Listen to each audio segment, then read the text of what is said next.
समय कार्यक्रम सुननी। अब इसी के संदर्भ में हम आप सभी के गीत सुनाते हैं खूब सुंदर। और हमारे जितने नौजवान साथी हैं उन लोग से निवेदन करेंगे, जितने लोग रील में फंसे हैं, अदर गीत सुन रहे हैं, एक बार जरूर यूट्यूब पर गूगल पर भारतीय संविधान के प्रति सर्च कीजिए तो किस आर्टिकल में मुझे क्या मिला है। और सुनना है तो बाबा साहब का जीवनी सुनिए और गीत सुनिए, बाबा साहब का मौजूद सुनिए, रील देखिए और बनाइए। देखिए ये भारत का संविधान है, इनको बाबा साहब डॉक्टर भीमराव अम्बेडकर जी ने लिखा और कितना अच्छा से लिखे इसी के बारे में आपको बताएंगे। बड़ी सुंदर बनवनी संविधान साहेब जी, बड़ी सुंदर बनवनी संविधान साहेब जी, लागू करे वाला निकलल बेईमान साहेब जी, तो लागू करे वाला निकलल बेईमान साहेब जी, दिलवैनी नारी के शिक्षा आसमान साहेब जी, दिलवैनी नारी के शिक्षा आसमान साहेब जी, लागू करे वाला निकलल बेईमान साहेब जी, तो लागू करे वाला निकलल बेईमान साहेब जी। आगे कौन है?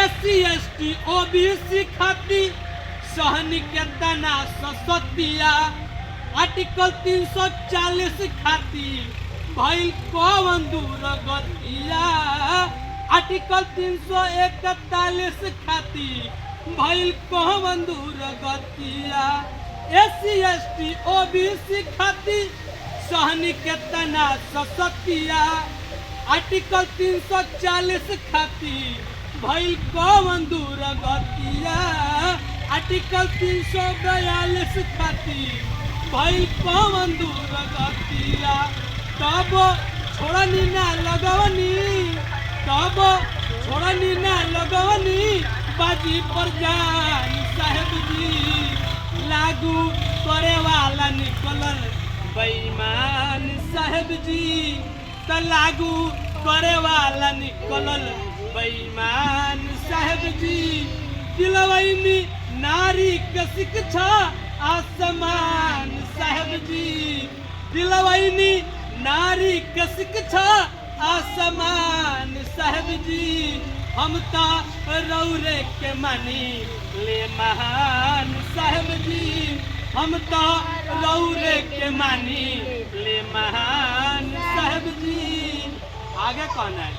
दिहनी आरक्षण रौरा बैकवर्ड क्लास के, तब सब खोजतावे रौरा इतिहास के, तब सब खोजतावे रौरा इतिहास के, दिहनी आरक्षण रौरा बैकवर्ड क्लास के, तब सब खोजतावे रौरा इतिहास के, तब सब खोजतावे रौरा इतिहास के, आर्टिकल 16(4) में कहनी, आर्टिकल 16(4) में कहनी नौकरी के प्रावधान साहेब जी, आर्टिकल 16(4) में कहनी नौकरी के प्रावधान साहेब जी, लागू करे वाला निकलल बेईमान साहेब जी, लागू करे वाला निकलल बेईमान साहेब जी,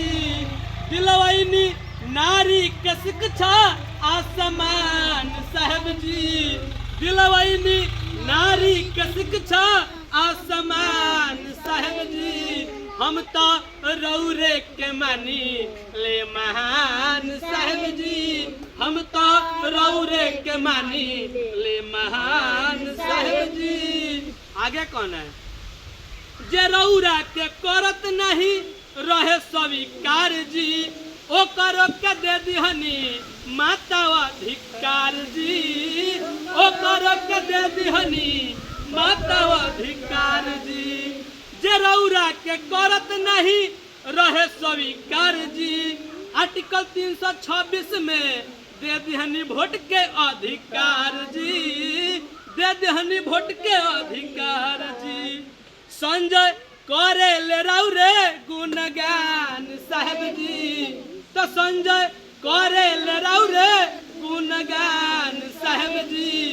लागू करे वाला निकलल बेईमान साहेब जी। तो लागू करे वाला निकलल बेईमान साहेब जी। दिलवैनी नारी के शिक्षा आसमान साहेब जी। दिलवैनी नारी के शिक्षा आसमान साहेब जी। लागू करे वाला निकलल बेईमान साहेब जी। हम तो रौरे के मानी ले महान